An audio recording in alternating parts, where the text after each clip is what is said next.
Welcome back to the Tiffany Yvonne Show. Welcome to episode number 2. I got a question for you. How do you introduce yourself when you walk into a new space and someone says, "Tell me more about yourself"? Do you start listing off your titles and to-dos, your accolades, your achievements, your work title maybe? Do you say, "I'm a leader of this department at this organization. I'm a mom of 3. I don't know, something else that has to do with your degrees, your accomplishments, or your accolades. Something that positions you as a person of power or proximity to power, and really has you performing instead of just simply being present in the moment. What might it sound like if instead you said, "I'm a hopeless, optimistic person. I'm radically empathetic. I am a romantic to the core. Joy is my disposition. Sometimes I'm dramatic." Like, what if you really started to just describe who you really are? Yeah, people might think that's odd, but that's a problem. And that's what we're going to dig into in this second episode. I'm Coach Tiffany. I am a keynote speaker, a culture strategist, a mom, a mindset shifter, and a woman on a mission to design a life and career I absolutely love. Here in this space, I help busy, ambitious, high achieving leaders disrupt burnouts, reimagine what success really means, and design it on their own terms, designing a life, leadership journey, and legacy that they absolutely love. So, flashback to 2017. I talk about this a lot on my TED Talk. There's a time when I started going to therapy, even though I was historically totally against therapy. And the therapist asked me, what did I want? And I could describe what I wanted for my husband at the time, my children, my business. And she leaned in and said, "Coach Tiffany, what do you want for you?" And it was in that moment that I realized I had lost myself in my titles and to-dos. I could figure out what I wanted everyone and everything around me to be doing, but I had lost me. And so that felt really crappy. And that felt really shocking as a high achieving woman with so much success, a woman who had checked so many boxes. And so I went on a mission to answer the question, what did I want? But that required a deeper question. Who are you really? In another session, we talked about all of these letters I had behind my name. I was a CPA, and then I had about 6 insurance designations because that was my first entrepreneurial jump. I was a CPCU, a CLU, an FLMI. And she questioned me and said, "Oh, you're on the pursuit of performance and perfection or acknowledgement by the titles that you have." And I was quick to reassure her, like, "Nah, I was just really wanting to go on the trips that were provided when you pass those exams." And she let me have it. But upon deeper looking and thinking and reflecting, I realized part of my reasoning for wanting to become a CPA was because my cousins were all doctors. And if they were going to have a title, then I needed to have a title. And I didn't realize how deep that ran. And sure, the trips were good, but there had to be some semblance of performance running behind that. Have you ever been chasing the next thing before you could even celebrate the thing that you currently did? Whether that's at work, at home, or even at the gym, right? Are we always chasing the next thing instead of truly being present?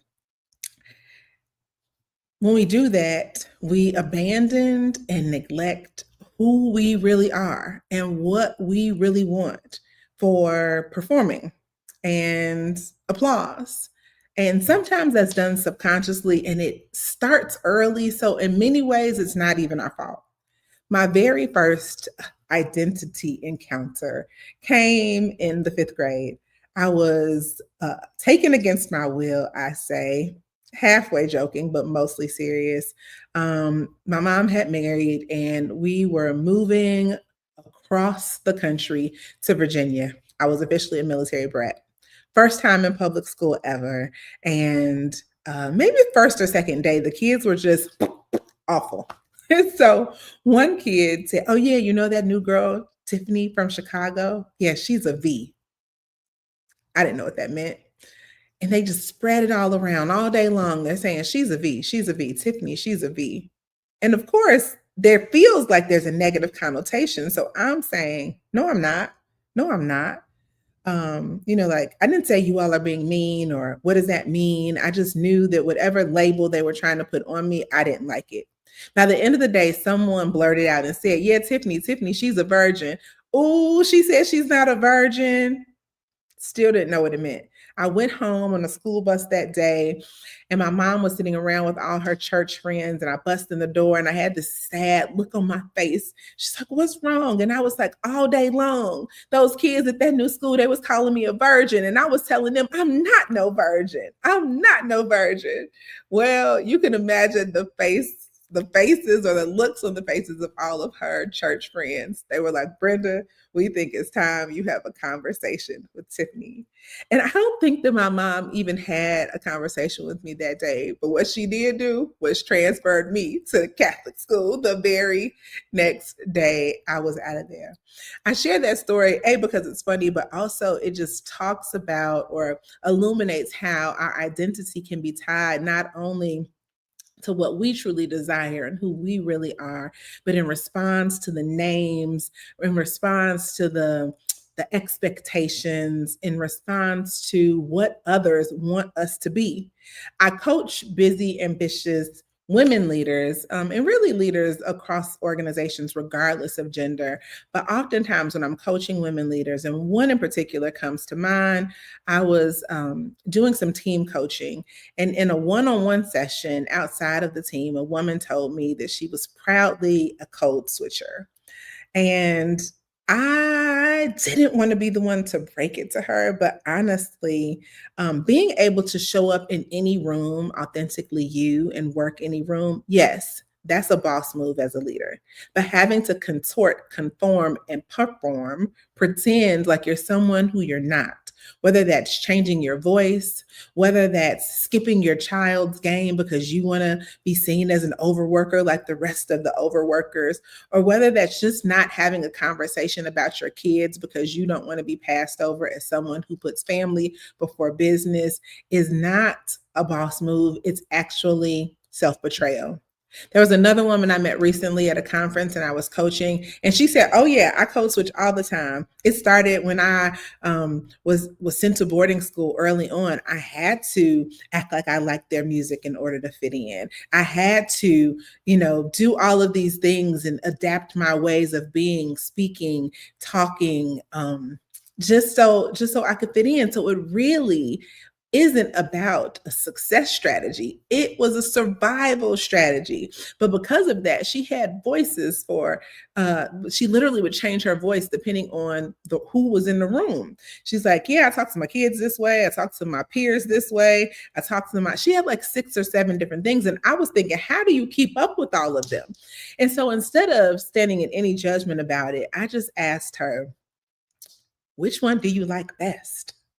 And she said, "Oh, when I'm with my girlfriend's voice." And I said, "That's your real voice." And I'm from Chicago. In Chicago, we listen to house music, and there's a song, and it says, "You can't hide from yourself. Anywhere you go, there you are." Right? And that's the truth. You can't hide from yourself. Anywhere you go, there you are.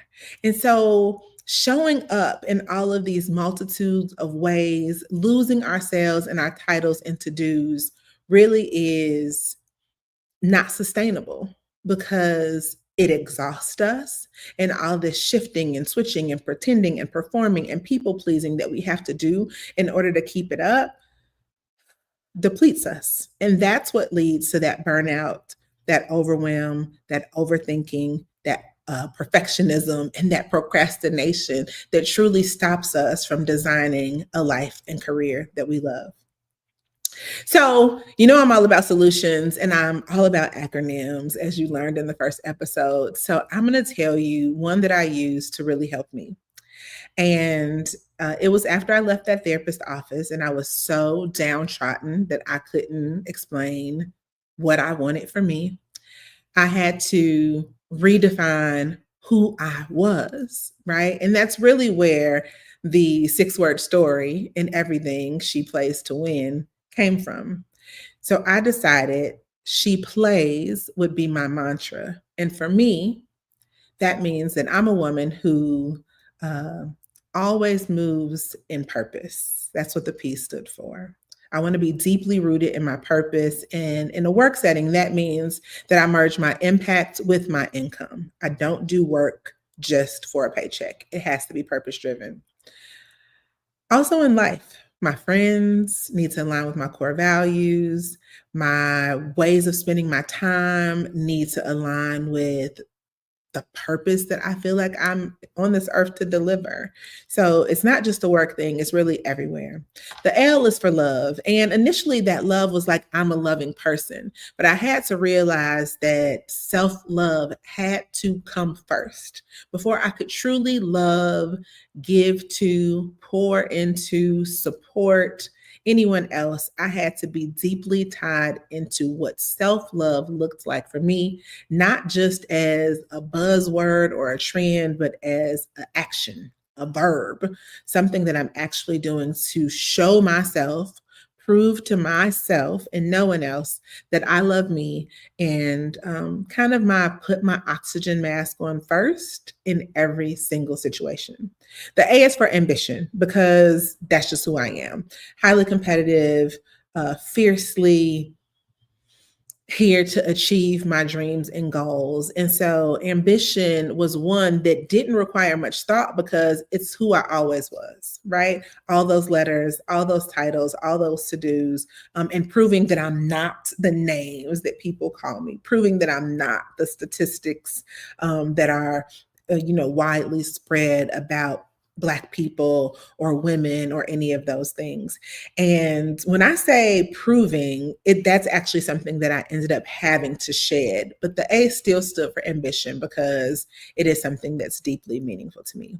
The why, it's what I was missing. The why was all about youthfulness, yearning for youthfulness, and not just in the way that I look, right? But in my ways of being, in my curiosity, and the amount of fun that I had. It was the thing that I kind of shook off as unnecessary, or the thing that could wait, or the thing that I was too old for now, or too proper for now, or too well paid for now, right? But deep on the inside, I still love to go skating. I learned how to jump double dutch in my 30s. So, right, youthfulness was extremely important to me. And that S is stood for slays. And maybe the Beyonce, because I slay, was in my mind when I chose that as a letter for the acronym. But it was also not just about slaying my look or slaying in how I showed up in a space, in a room, or when I was leading a room, but also just showing up in excellence in everything that I did. So that's it.